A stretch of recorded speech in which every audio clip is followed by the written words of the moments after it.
यह समय है स्वयं को श्रेष्ठ सिद्ध करने का उस संसार के समक्ष जो आपको हीन मानता है, मरकट कहता है।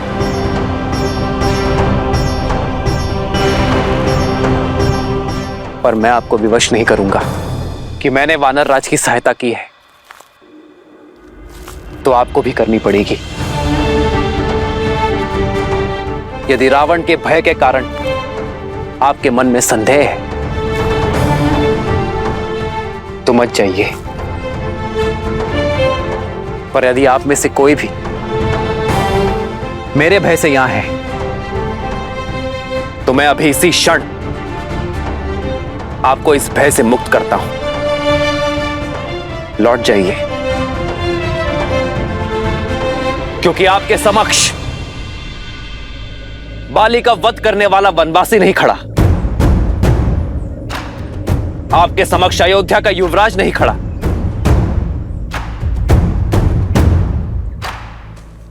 आपके समक्ष खड़ा है एक मित्र जो अधर्म का संहार करने हेतु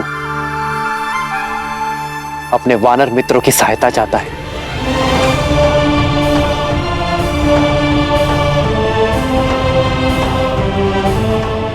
इस युद्ध में, इस प्रयाण में केवल वो आए जिसे अपने भय से लड़ना है, जो अपने भीतर के भय को मारना चाहता है।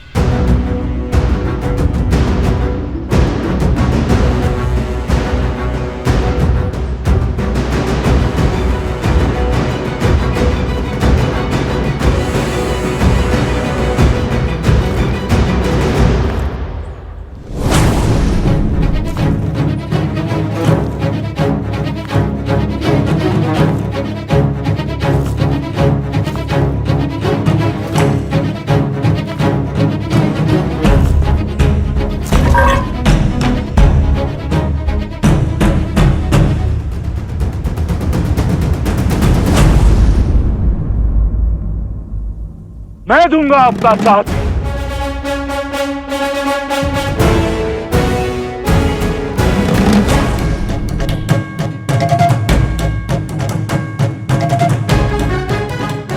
आपके धर्म और नीति ने मुझे उचित मार्ग दिखाया है। आपके पराक्रम की कथाओं ने हमें निडर बनाया है। वचन देता हूं श्री राम, यदि 1 माह के भीतर माता सीता को नहीं खोज पाया तो आपको कभी अपना मुख नहीं दिखाऊंगा।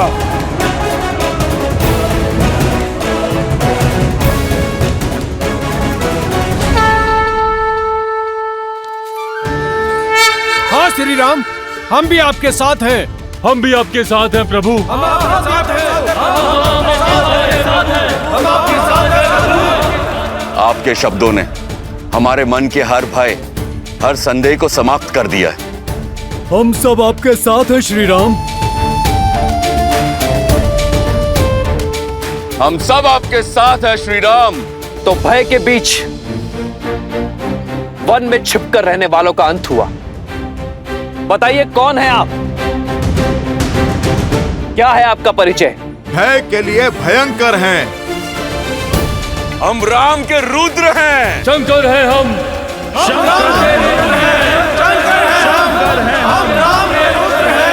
जय श्री राम। जय श्री राम। जय श्री राम। जय श्री राम। जय श्री राम। जय श्री राम। तो हम सीता माता की खोज की यात्रा आरंभ करते हैं। युद्धपति विनत, आप अपने दल का नेतृत्व करते हुए पूर्व दिशा में जाएंगे। मार्ग में जितने भी वानर साथी मिले, सबको इस महायुद्ध में सम्मिलित होने का मेरा आदेश देंगे और उन्हें प्रशिक्षण के लिए यहां भेजेंगे। मैं अपना कर्म पूरी निष्ठा से निभाऊंगा। आज्ञा दीजिए प्रभु।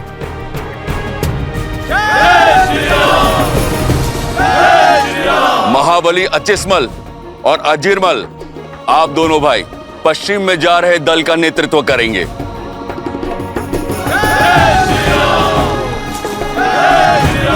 वर्षल महाबल, आप अपने दल को लेकर उत्तर की ओर जाएंगे। किंतु महाराज सुग्रीव, रावण देवी सीता का हरण कर उत्तर में नहीं ले गया होगा, क्योंकि अयोध्या उत्तर में ही तो है। रावण जैसे मायावी असुरों की कपट लीला, अस्त और अंत हमारी समझ से परे है। हमें हर ओर, हर दिशा में खोज करनी होगी।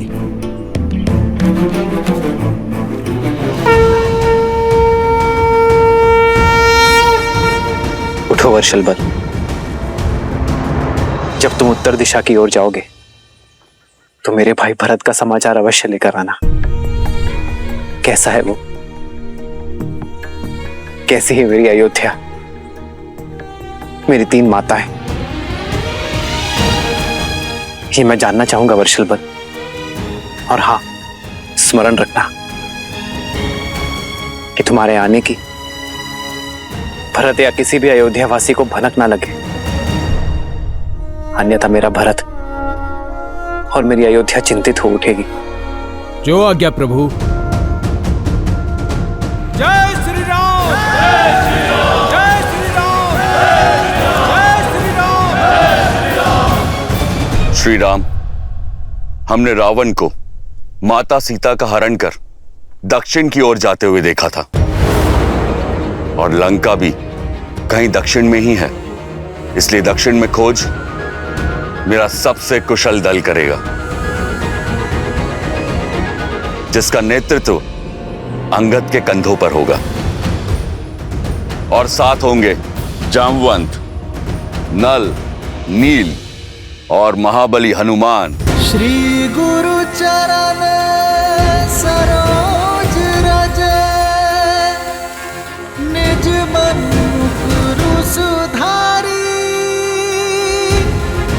बरनउँ रघुबर बिमल जसु, जो दायक हाल चारी।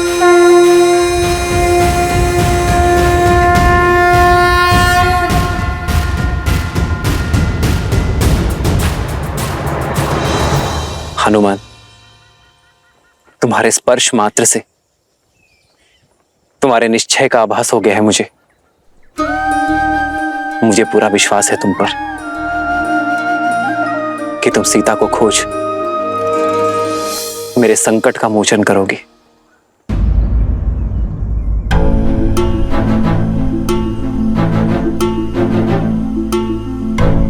सदा सूर्य से तेजस्वी हनुमान के मुख पर ये चिंता के बादल। प्रभु, कदाचित ये मेरा अंतिम प्रणाम होगा आपको। यदि मैं आपके विश्वास पर खरा नहीं उतर पाया, प्रयास में सफल नहीं हो पाया, तो ये दास दोबारा आपको अपना मुख कैसे दिखा पाएगा प्रभु? स्वर्ण को जब भी परखो वो खरा ही उतरता है। तुम लौट कर आओगे, ये मेरा विश्वास है हनुमान। इसी विश्वास के साथ हो उतार दिए प्रभु मुद्रिका अपनी, सिया को बताए अपनी संगनी, जाके दीजो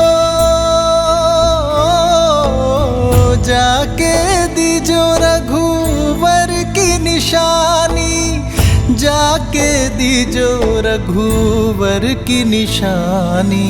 राम सिया राम जय जय राम, राम सिया राम जय जय। ये मुद्रिका मैं तुम्हें सौंप रहा हूं हनुमान। सिया राम जय जय राम, जो मेरे लिए सीता का विश्वास है। राम सिया राम जय जय राम।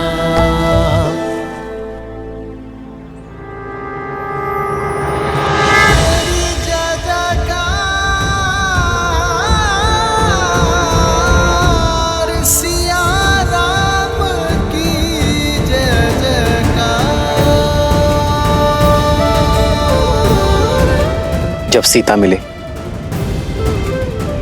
तो उसे ही मुद्रिका सौंप देना हनुमान, और उससे कहना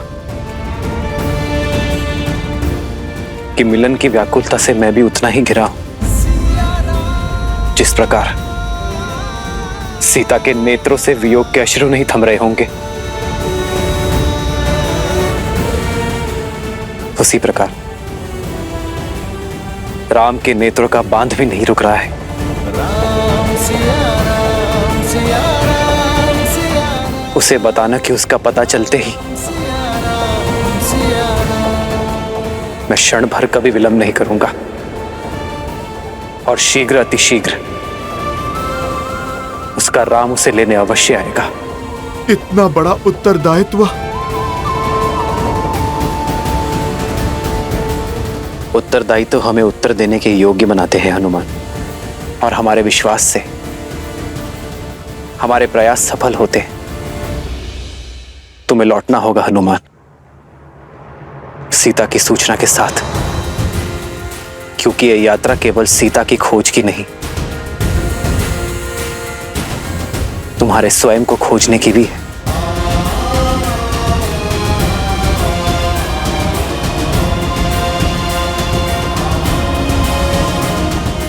प्रभु, आप मुझे आशीर्वाद दें कि ये दास आपका कार्य सार्थक कर सके। प्रभु, तुम दास नहीं,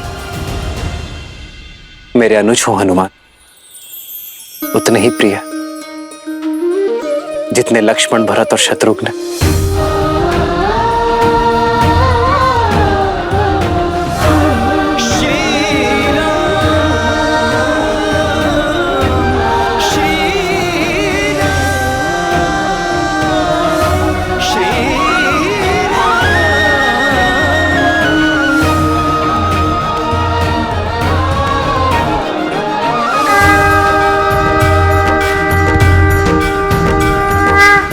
जय श्री राम। जय श्री राम, जय श्री राम, जय श्री राम, जय श्री राम, जय श्री राम।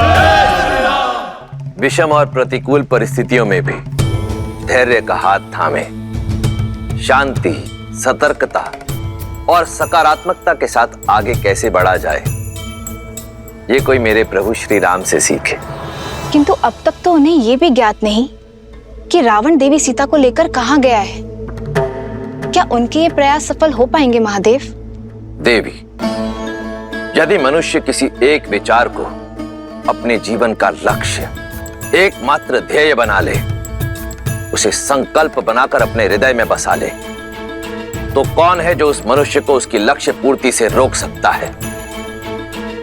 श्री राम भी वही कर रहे हैं। उनके जीवन का केवल एकमात्र ध्येय है देवी सीता को पुनः पाना। और जब मनुष्य का निर्णय दृढ़ हो जाता है तो नर नारायण हो जाता है। और ये तो कथा ही है प्रयास और विश्वास की। एक ओर है श्री राम का अथक प्रयास, तो दूसरी ओर है देवी सीता का अटल विश्वास कि उनके श्री राम आएंगे, अवश्य आएंगे।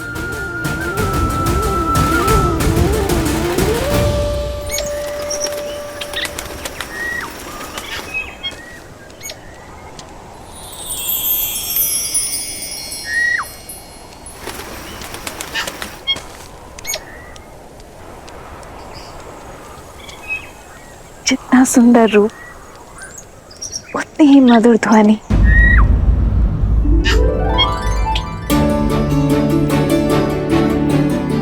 ऐसा पक्षी तो मैंने कभी नहीं देखा।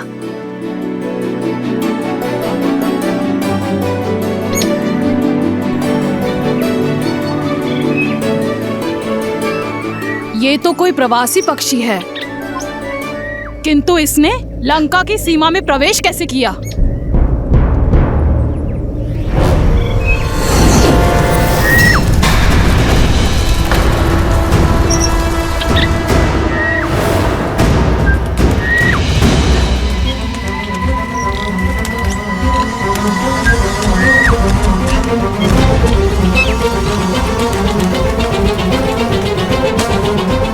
एक निर्दोष पक्षी पर किसने वार किया?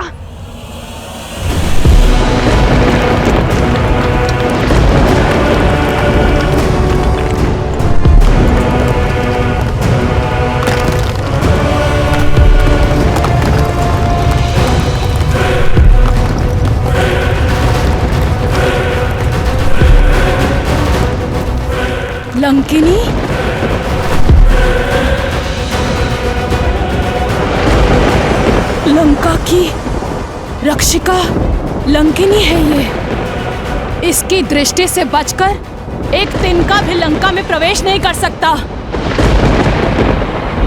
मृत्यु का दूसरा नाम भय का पर्याय है लंकिनी।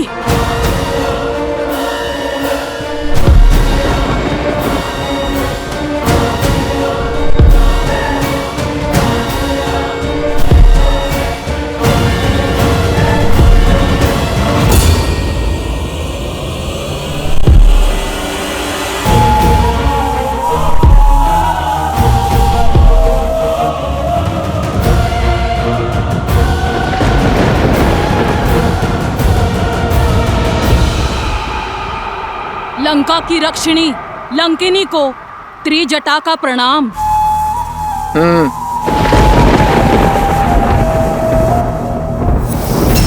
तुम सीता मेरे साथ चलो।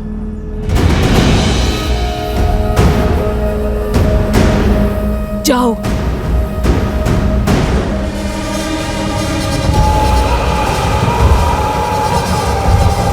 ध्यान रखना, मैं 2 बार नहीं बोलती।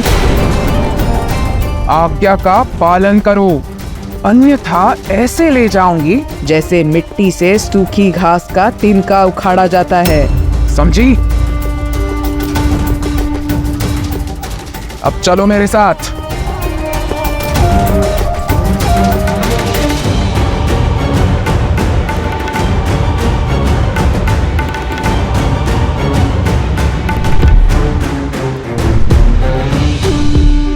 अब ये लंकिनी सीता को कहाँ लेकर गई है?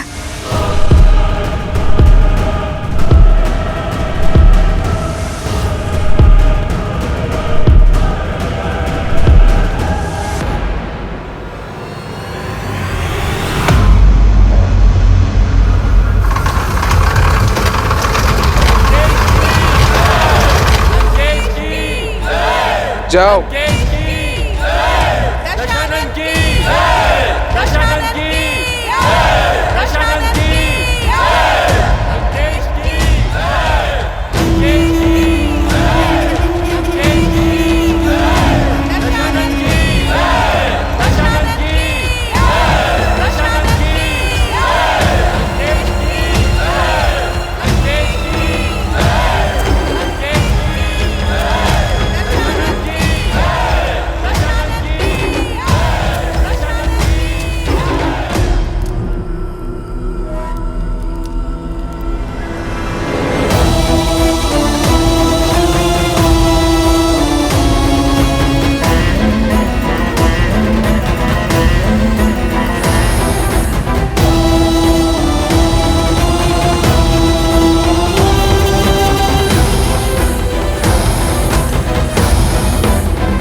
आयुष्मान भव महाराज, आपने इस वृद्ध को धन दिया, आपकी करुणा ने इस वृद्ध को जीवन दान दिया महाराज।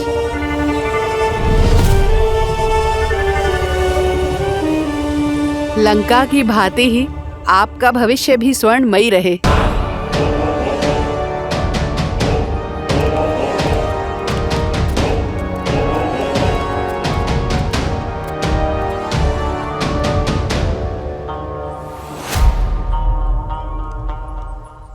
आप हमारे महाराज ही नहीं, हमारे भगवान हैं। इस बालक को शक्ति और सुखमय जीवन का आशीष दें प्रभु। हमारे पुत्र के नामकरण करने की कृपा करें लंकेश।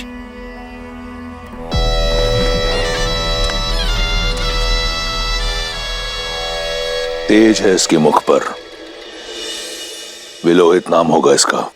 लंकेश की जय! लंकेश की! तुम्हें लगता था ना कि लंकेश ने जो पाया अपने बल से पाया।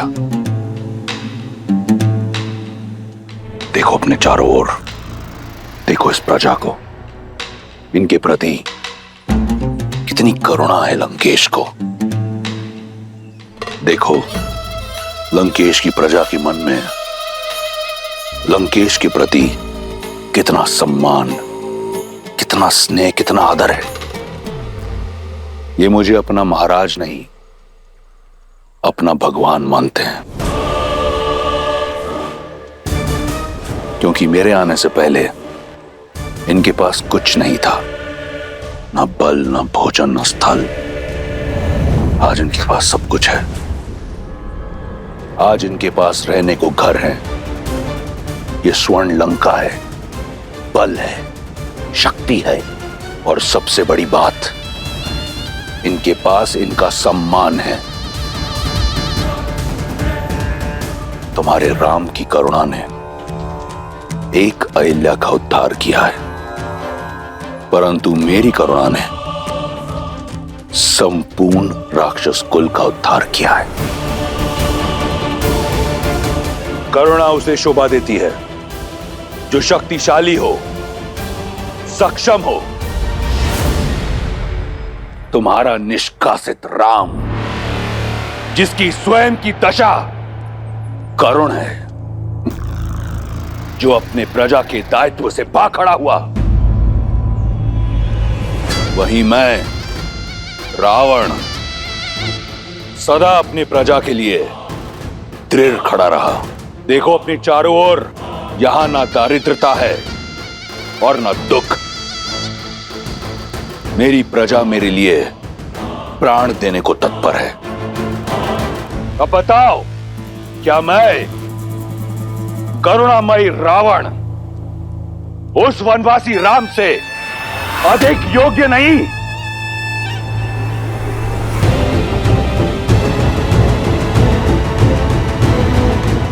करुणा तो मुझे तुम पर आ रही है रावण।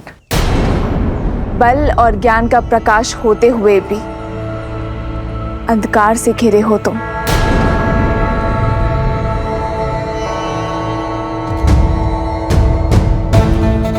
जिन मुख पर उल्लास देख रहे हो, उनकी आंखों के पीछे छिपा भय नहीं देखा तुमने?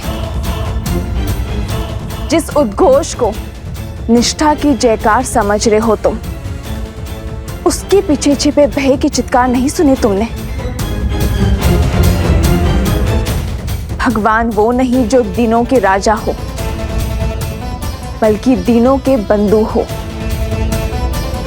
भगवान वो नहीं जिसकी प्रजा उनके सामने भय से सर झुकाए, बल्कि सम्मान में सर झुकाए।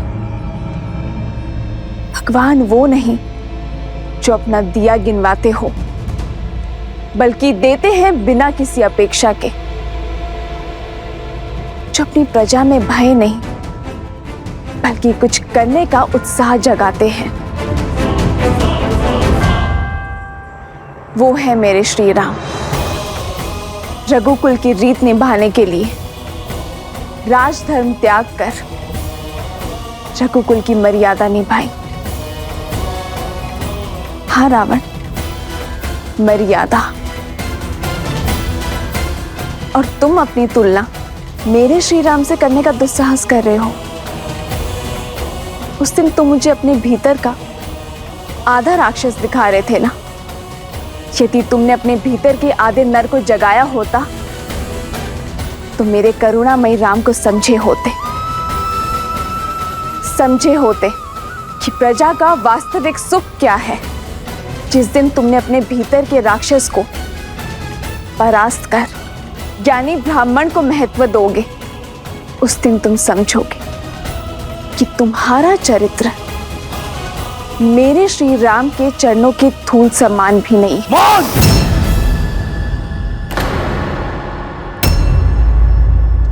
केवल देवताओं की भाषा आती है तुम्हें। आंखें हैं, परंतु रावण की महानता नहीं दिखाई देती। वर्षा के पश्चात यह आखिरी अवसर दे रहा था तुम्हें, परंतु तुम इस लायक नहीं कि तुम लंका की महारानी बन सको।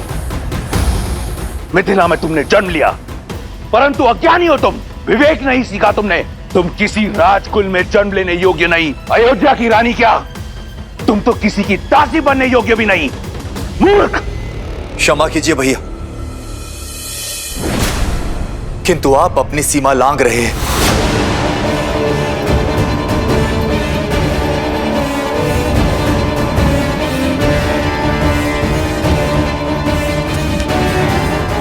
क्या कहा तुमने?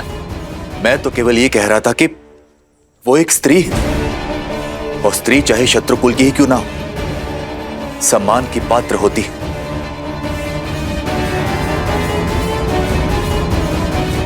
तो अब सम्मान और अपमान का पाठ मुझे एक तुच्छ विष्णु भक्त से सीखना होगा। देख लो रावण, भक्ति से शक्ति जागृत हुई है, वो भी तुम्हारे परिवारजन के मन में। सोचो, यदि ये भक्ति इस प्रजा के मन में जागृत हुई तो क्या होगा रावण? भक्ति तो लंका में केवल मेरी होगी। रावण राज में उचित वही, नीति वही, धर्म वही, जो रावण कहे, जो रावण करे। जो शीश रावण के विरुद्ध खड़ा होगा उसे राजद्रोही माना जाएगा, उसे मृत्यु का पात्र माना जाएगा।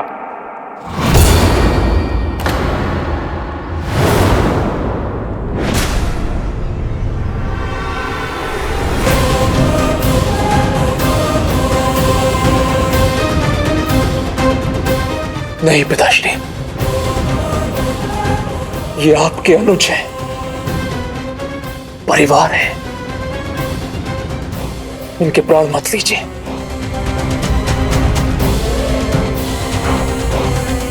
कदाचित छोड़ दिया होता उस दिन उस पर्वत के शिखर से, तो आज ये दिन देखना नहीं पड़ता। जीवित रहने का अधिकार खो चुका है ये।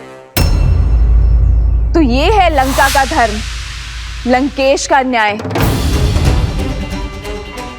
रावण का राज, जहां केवल रावण का मत उचित, बाकी सब अनुचित।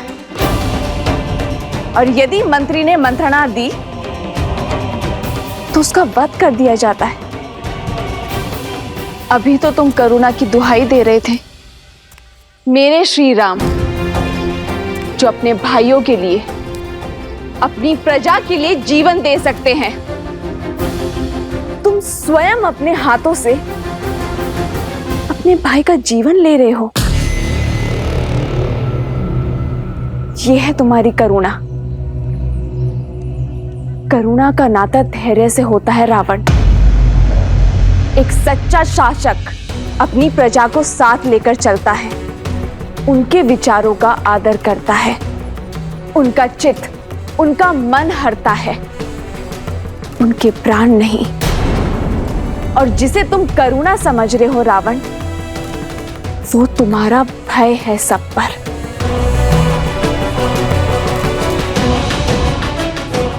ये सर भय में झुके हैं, और जो सर भय में झुकते हैं वो विद्रोह में सबसे पहले उठते हैं।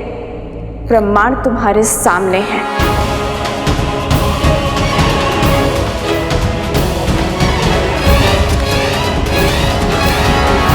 जा सकती हो तुम, जाओ।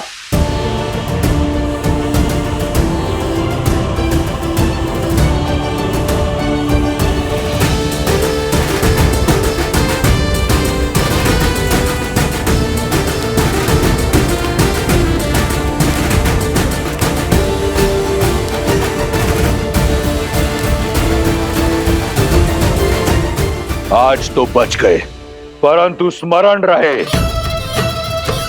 ये मेरी अंतिम चेतावनी है। अगली बार रावण का भाई होने का गौरव तुम्हारी रक्षा नहीं करेगा। बच तो मैं सच में आज गया भैया। मृत्यु के पास तो मैं तब था जब आपके पापों का मूर्ख दर्शक बना था। भटक गया था अपने धर्म की यात्रा से, आज पुनः लौटकर मार्ग पर आया। उचित कहा था देवी सीता ने, आपका हाथ पकड़कर आपको धर्म के मार्ग की ओर ले जाने के स्थान पर मैं स्वयं कहीं ना कहीं अधर्म के मार्ग पर अग्रसर हो गया भैया। यदि आज भी आपका हाथ ना छोड़ा तो मैं भी कहीं ना कहीं अधर्मी बन जाऊंगा। इसलिए आज से इसी क्षण से मैं आपके अधर्म का भागीदार नहीं हूं भाई। इसलिए मैं छोड़ रहा हूं आपका साथ, छोड़ रहा हूं ये राजभवन, किंतु लंका का साथ नहीं छोड़ूंगा भाई। और लंका के हित के लिए सदैव ईश्वर से प्रार्थना करता रहूंगा।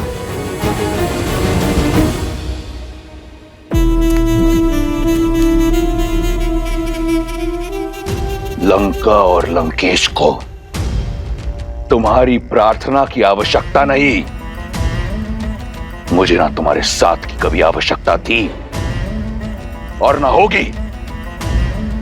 रावण स्वयं ही पर्याप्त है। उसे अपने जीवन का उद्देश्य स्पष्ट रूप से दिख रहा है। तुम जाना चाहते हो तो जाओ, चले जाओ।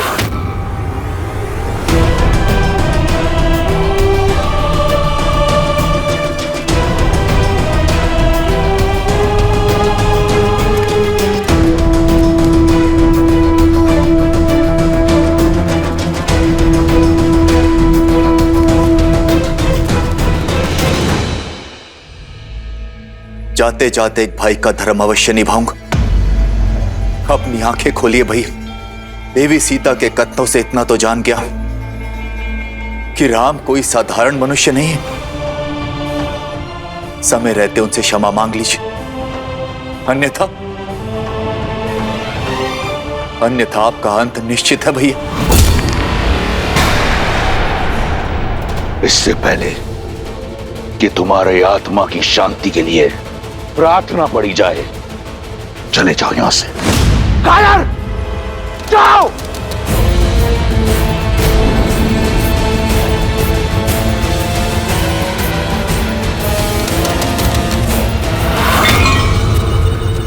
सत्य कहा था विभीषण ने।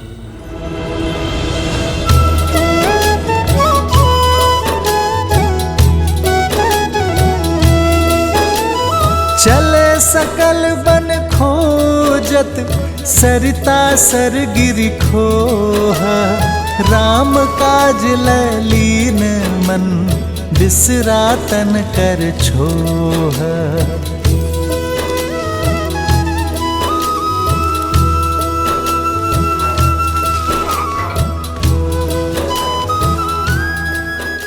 वही मेरे श्री राम अनुज लक्ष्मण के साथ वहां आए वानरों का साहस बढ़ा रहे थे। उन्हें होने वाले भीषण युद्ध के लिए सज्ज कर रहे थे। किष्किंधा की स्त्रियों की प्रेरणा का स्रोत बन रहे थे। उन्हें नेतृत्व का गुण सिखाकर सशक्त कर रहे थे। ज्ञान की लौ जला रहे थे। नारी अस्य समाजस्य कुशल वास्तुकारा अस्ति, अर्थात नारी समाज की आदर्श शिल्पकार होती है। कोई भी सभ्यता उतनी ही महान, उतनी ही आदर्श हो सकती है जितनी गुणी उसकी स्त्रियां होती हैं। देवी तारा, आप तो सभी वेदों और ग्रंथों की ज्ञाता हैं। किष्किंधा की स्त्रियों के मार्गदर्शन का उत्तरदायित्व आपको उठाना होगा। आने वाली पीढ़ियों के उद्धार का मार्ग आपको प्रशस्त करना होगा देवी।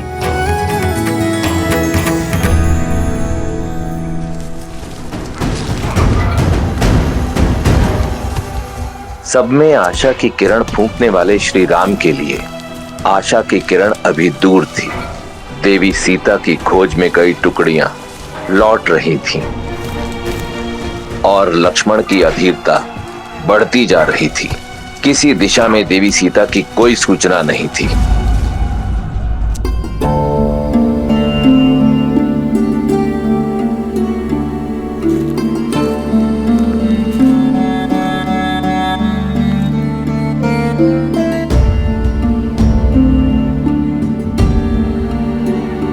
गुरु की ओर गई हुई टुकड़ी भी लौट आई है भैया।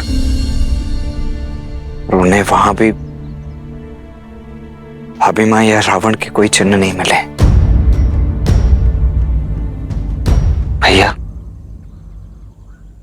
आप निराश हैं?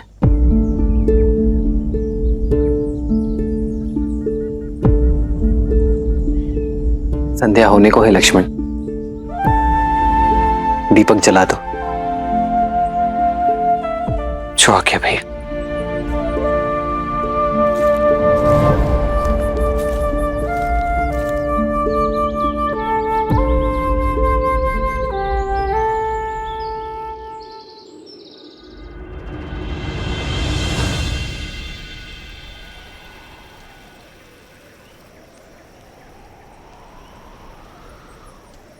देवी,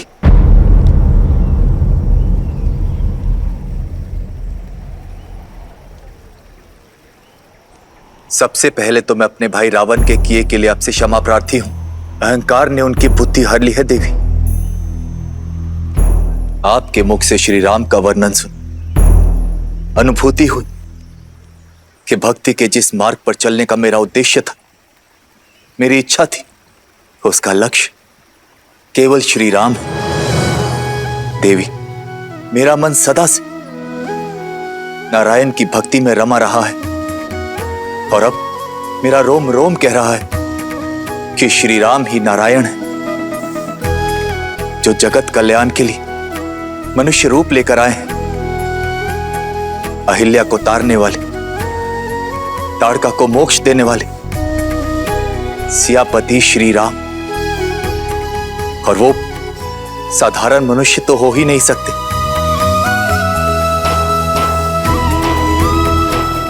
आपने मेरी आंखें खोली हैं देवी, और मैं समझ गया कि इस संसार को हानि पापियों के अत्याचार से नहीं, अपितु धर्मियों के मौन से मैं सदा अपने भाई का हाथ पकड़कर उसे धर्म के मार्ग की ओर ले जाने का प्रयास करता रहा, किंतु असफल रहा। मैंने चयन कर लिया है देवी कि मैं किसी भी अधर्म में अपने भाई का साथ नहीं दूंगा, धर्म का साथ दूंगा, श्री राम का साथ दूंगा। मैं उन श्री राम की भक्ति करना चाहता हूं देवी, किंतु मन में एक संदेह है कि क्या वो मेरी भक्ति को स्वीकार करेंगे, कि क्या वो मेरी आस्था को स्वीकारेंगे। धर्म से विमुख होने की भूल को क्षमा करेंगे। मुझे मार्ग दिखाइए देवी कि कैसे मैं अपना जीवन श्री राम को समर्पित कर सकूं। दया का दूसरा नाम है श्री राम, शरण में आए का सहारा है वो। आप क्या, यदि अधर्मी रावण भी उनके चरणों में जा गिरेगा ना, तो वो उसे भी अपने हृदय में स्थान दे देंगे। कृपालु है वो, भय और चिंता से मुक्त कर देने वाले हैं मेरे श्री राम।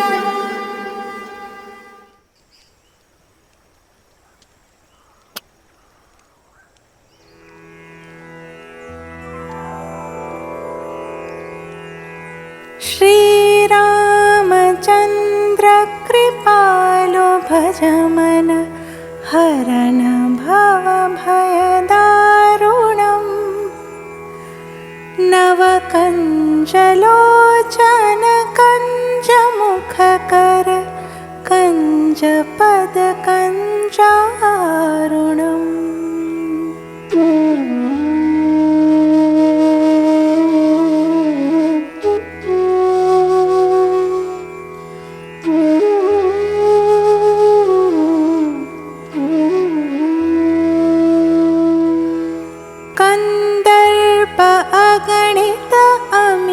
छवि नवनील नीरज सुंदरम पटपीत मानहु तडित रुचि शुचि नौमि जनक सुतावरम।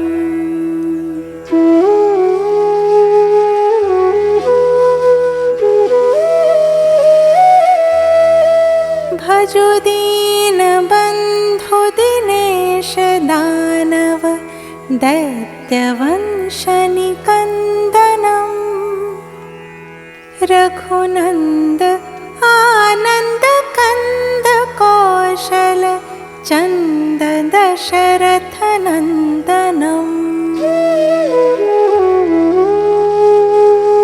श्रीराम श्रीराम श्रीराम श्रीराम श्रीराम श्रीराम श्रीराम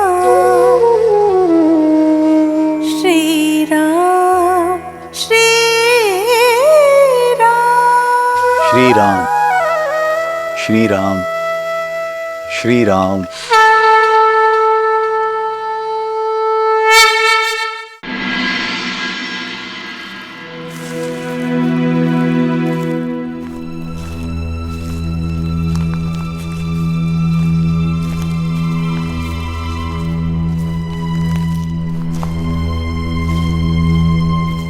आप मेरी बात सुन नहीं रहे हैं भैया।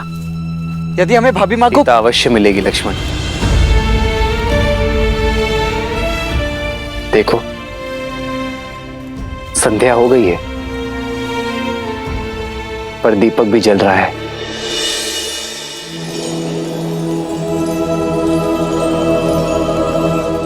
ऐसे ही अपने मन में इस आस रूपी दीपक को सदा प्रज्वलित रहना चाहिए।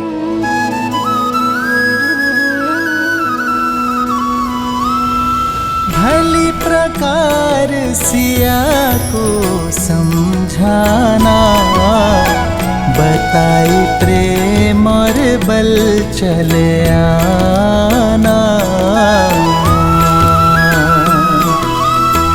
हनुमत जन्म सफल करी माना, चले हृदय धरि कृपा निधाना।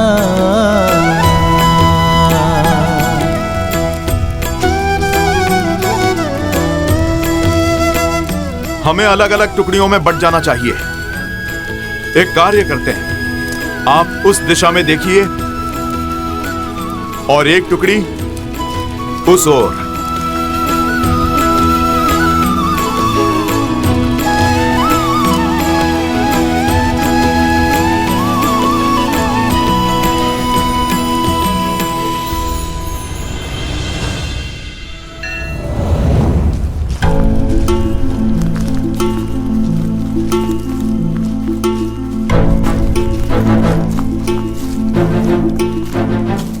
हनुमान जी, इतने दिनों से बस रात दिन चलते ही जा रहे हैं। इस वन में न अन्न का दाना प्राप्त हुआ, न जल की बूंद।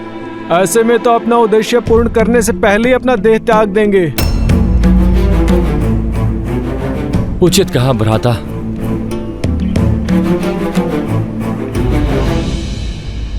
महाबली हनुमान, वो देखिए।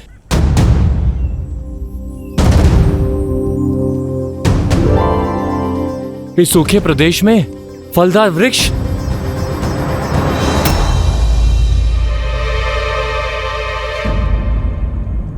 आज तो मैं पेट भर के खाऊंगा। चलो नील चलो। रुको।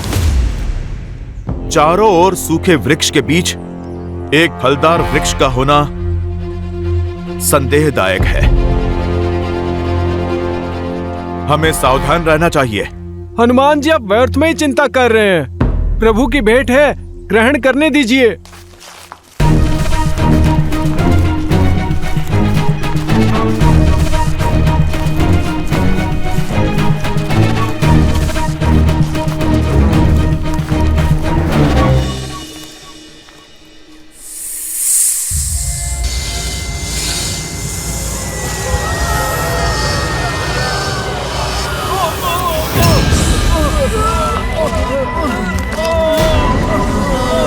हनुमान जी बचाइए।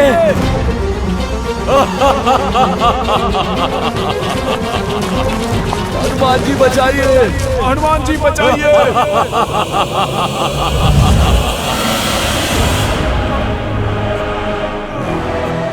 ये फलों का वृक्ष नहीं, जाल था ये, मेरा माया जाल। जिसमें तुम सारे फंस गए।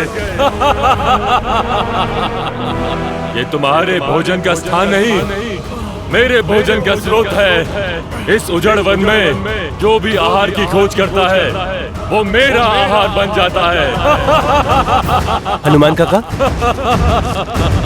नेतृत्व मैं कर रहा हूं। अपने गुट की रक्षा का दायित्व मुझे उठाने की आज्ञा दीजिए।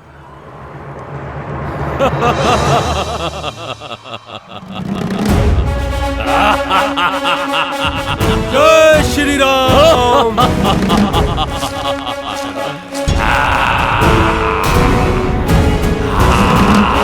जय श्री राम।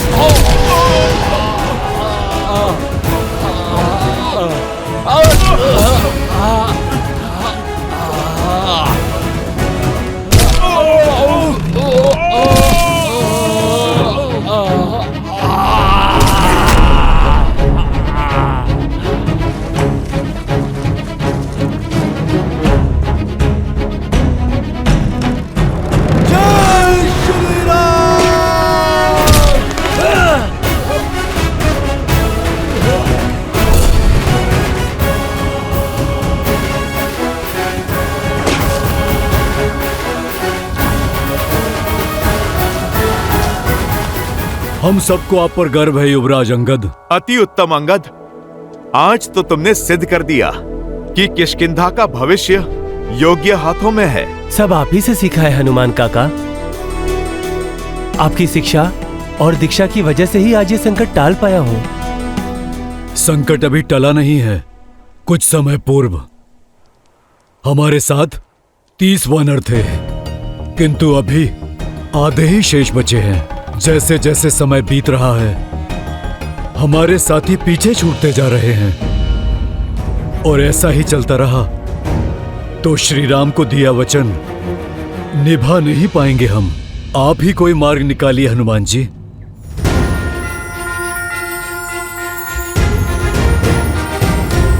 जय श्री राम।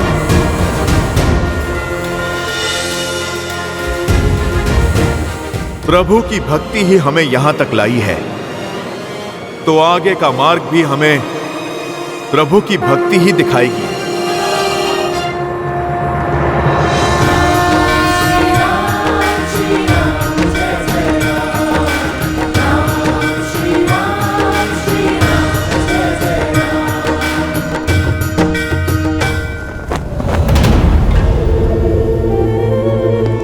लंकेश, मैं विचलित हूं मंदोदरी। किसी भी प्रकार के ज्ञान या प्रवचन को सुनने को सज नहीं। विभीषण ने आपसे मुख मोड़ लिया है। जानते हैं क्यों? क्योंकि आपकी अतिथि सीता ने उनका हृदय परिवर्तित किया है, उन्हें धर्म का मार्ग दिखाया है। यदि आप अब भी ना संभले तो एक दिन संपूर्ण लंका आपसे विमुख हो जाएगी। अभी भी समय है, सीता लौटा दीजिए, अन्यथा कोई ऐसा अनर्थ हो जाएगा और आप कुछ नहीं कर पाएंगे।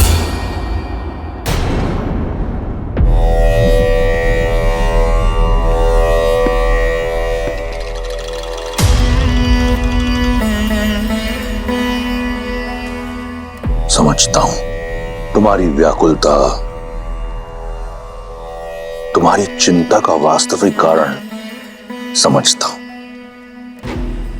तुम्हें भय है कि अगर सीता लंका की महारानी बन गई तो तुम्हारा पद छोटा हो जाएगा।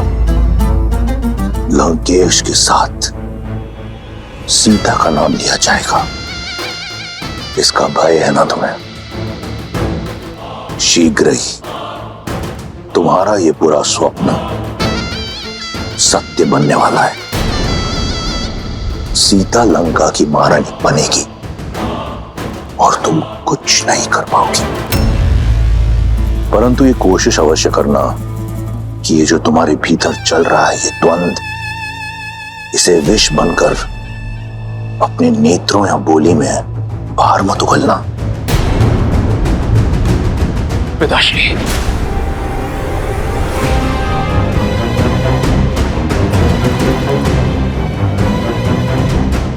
तो अब मेरे पुत्र को भी मुझ पर संदेह होने लगा।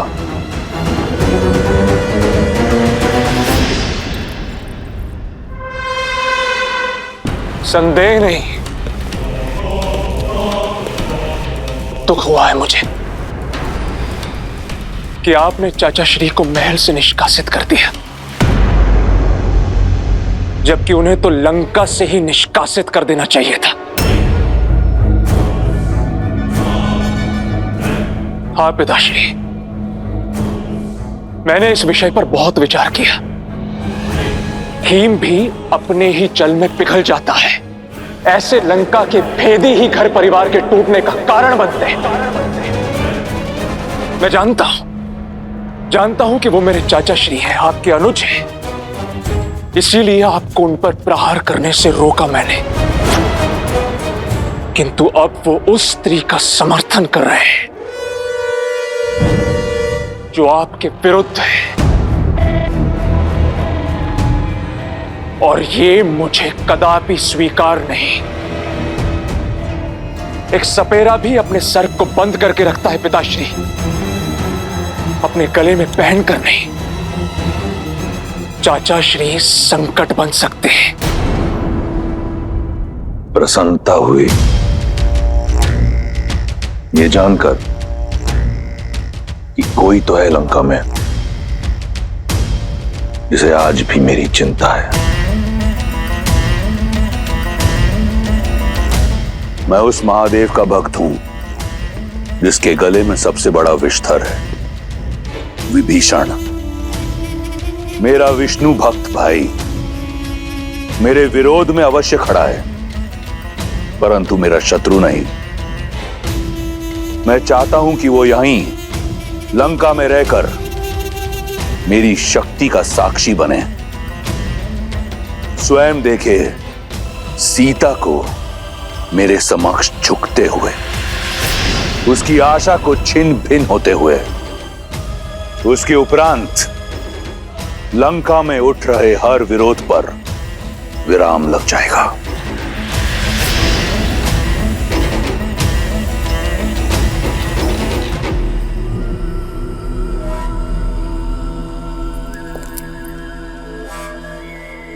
आप वो देख लेते हैं पिताश्री, जहां तक मेरी दृष्टि और दृष्टिकोण नहीं पहुंच पाते। एक बात मुझे खटक रही है, उस सीता में इतनी शक्ति, इतना साहस कहां से रहा है? अभी तो उसने केवल चाचा श्री की बुद्धि भ्रष्ट की है, आगे न जाने क्या क्या करेगी।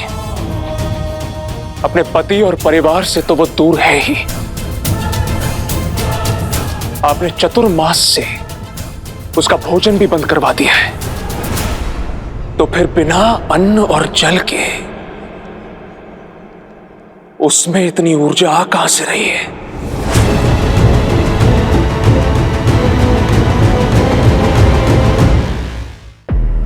पिताश्री, अशोक वाटिका में अवश्य ही कुछ ऐसा हो रहा है जो हमारी दृष्टि से दूर है।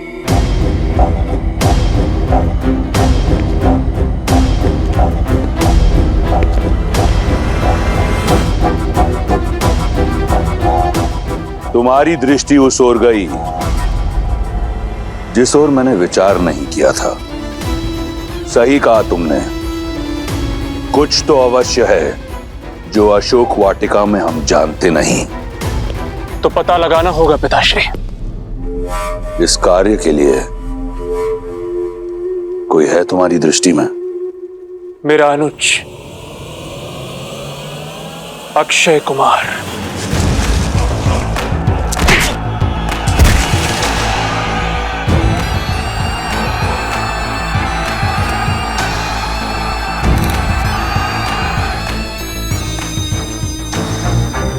क्यों ना ये कार्य उसे सौंपा जाए? सही कहा तुमने, इस कार्य के लिए मेरा प्रिय अक्षय कुमार उचित रहेगा।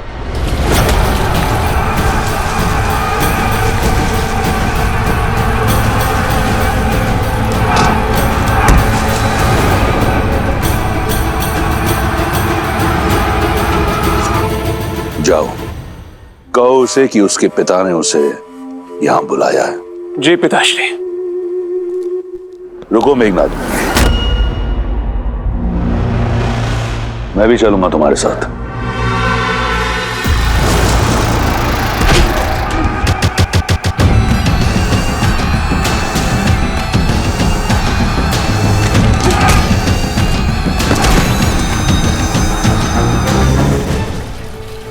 दांव लगाया जाए, कौन जीतेगा दल प्रमुख? दो भाइयों के बीच में युद्ध है, जीत में भी हार ही होगी। यही तो सबसे बड़ा आनंद है। मेरा मत है ये लंबा वाला योद्धा जीतेगा।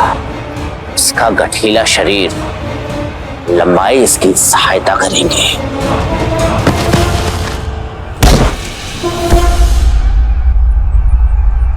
मुझे लगता है छोटा वाला जीतेगा। उसकी चपलता उसे बली बनाती है।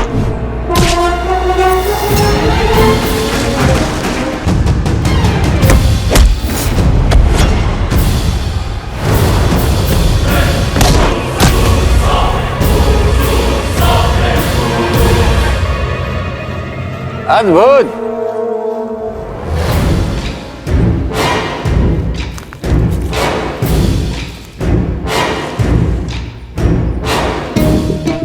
तुम पुरस्कार के योग्य हो, किंतु तुम्हारे कारण मैं दांव हार गया। तो पुरस्कार नहीं, दंड लेना होगा।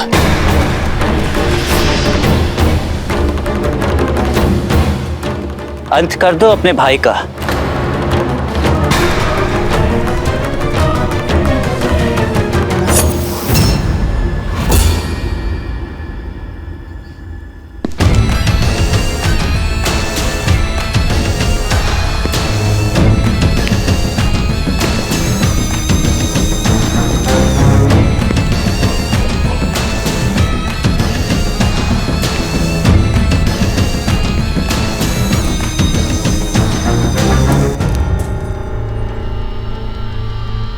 यदि मैं जीत जाता तो यहां उत्सव होता, परंतु अब बात कुछ और है। मार डालो अपने भाई को। मारो इसे। यदि ऐसा है तो मुझे पराजय स्वीकार है कुमार। अद्भुत। अब मैं जीत गया। किंतु एक पराजित योद्धा का लंका में कोई स्थान नहीं।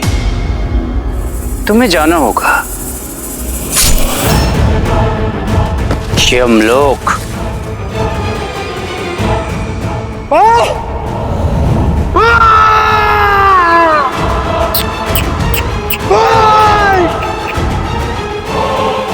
जीत कर भी पराजित हो गया। सावधान, लंकापति और युवराज पधार रहे हैं।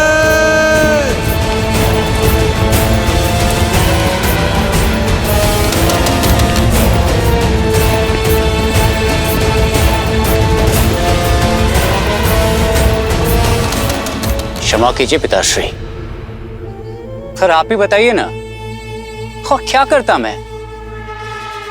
मैंने बोला था उसे मार दे अपने भाई को, और नहीं माना वो। मैंने उचित किया ना पिताश्री? भ्राता, न्याय अब भी अधूरा है। लंका में पराजित होने वाले के लिए कोई स्थान नहीं है।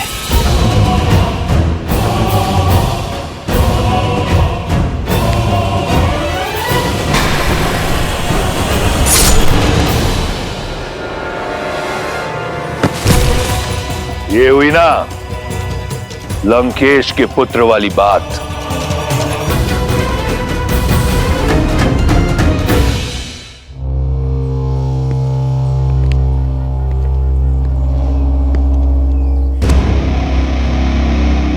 अक्षय, यदि तुम ऐसे ही अपने मनोरंजन के लिए हमारे सैनिकों की आहुति देते रहे तो लंका के सैन्य बल का क्या होगा?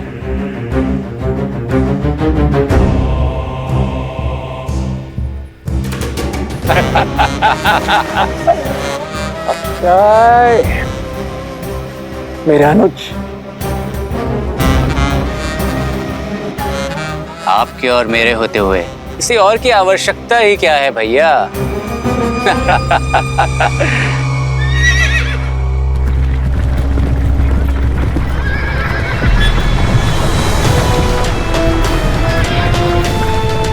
ये क्या है?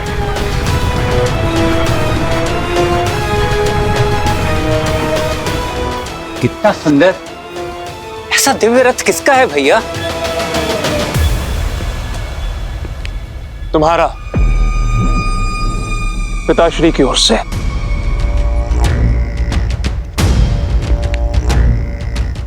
धन्यवाद पिताश्री। ऐसा रथ तो 10 लोकों में किसी के पास नहीं मिलेगा। पुष्पक की चाहती तुम्हें, ये उससे भी अधिक सुंदर है, किसी भी लोक में जा सकता है। लंका का एक और नियम है, निशुल्क कुछ नहीं मिलता यहाँ पे। इतना अद्भुत उपहार ऐसे ही नहीं देंगे। बताइए महाराज, क्या आदेश है? तुम्हारा लक्ष्य है सीता।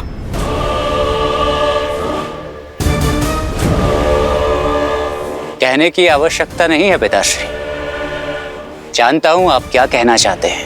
पता लगाओ, बिना किसी आहार के सीता इतनी स्थिर कैसे है? कौन है जो लंकेश की दृष्टि से बचकर लंका की शत्रु की सहायता कर रहा है? ये सब करके तो बड़ा आनंद आएगा, किंतु इस समस्या का समाधान कई जीवन ले लेगा। चिंता मत कीजिए पिताश्री, आपकी सीता को कुछ नहीं होगा।